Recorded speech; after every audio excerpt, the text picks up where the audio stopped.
Deputy Prime Minister Teo Chee Hea says the real insurance policy for Singapore is a team that can form a good, strong government. Mr. Teo was referring to comments by some opposition parties that a greater opposition presence is needed to serve as an insurance should the PAP government fail. The ruling party introduced 3 more new candidates, bringing the total number introduced to 18 so far.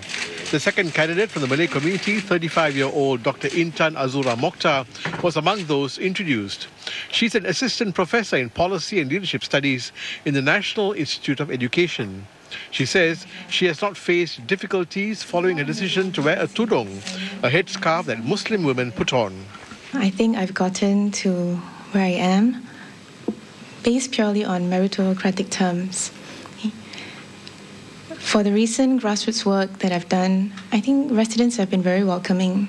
I think they see beyond what's covering my head. I think what's important is what's in here.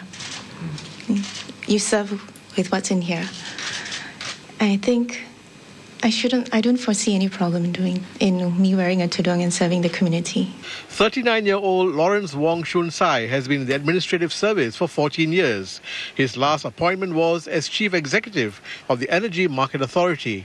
He remembers his involvement in reviewing the National Healthcare Insurance Scheme, MediShield, as most rewarding. The MediShield scheme at that time was not working as well as it could have been.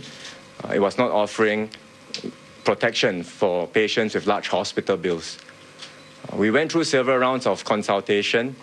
We eventually undertook changes to the scheme to enlarge its coverage and also to introduce more competition so that patients would have a wider range of options to choose from. It was a very rewarding experience for myself, for my team, because we could see that the changes made a tangible difference, helped many of these residents and gave them peace of mind about their medical expenses. The third candidate, 50-year-old David Ong, is the Managing Director of Red Dot Publishing Inc., which specializes in providing media solutions to Singapore's tourism industry. Several opposition parties in Singapore have been introducing their candidates over the past few days, and some of them have declared that they would become full-time members of parliament if chosen by the electorate. But the People's Action Party argues that it's not the number of hours that an MP clocks in that matters. It's the quality of work and the intensity of work that you devote to your residents. I think we bring our problems sometimes to bed and they cause a real effect. I think you've got to measure by how effective the Member of Parliament is and not how much time he spent in the, as an MP. There are real issues on the ground and much has to be done. And someone else got to do it. Someone has to do it. From a party point of view, we appreciate the diversity and the range of experiences which MPs who are holding jobs, professions in the business bring to Parliament and bring to our discussion in our party caucus, because they're able to bring different perspectives.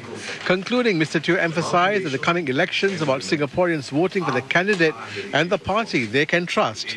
By the opposition's own admission, if you ask them, are you ready to form a government? Show me, where is your cabinet? Who is going to be? It says, no, we're not ready.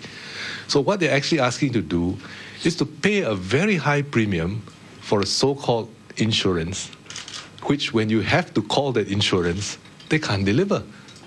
Mr. Teo says the PAP has a proven and trusted leadership to guide the nation through the challenges of the years ahead. Senior Minister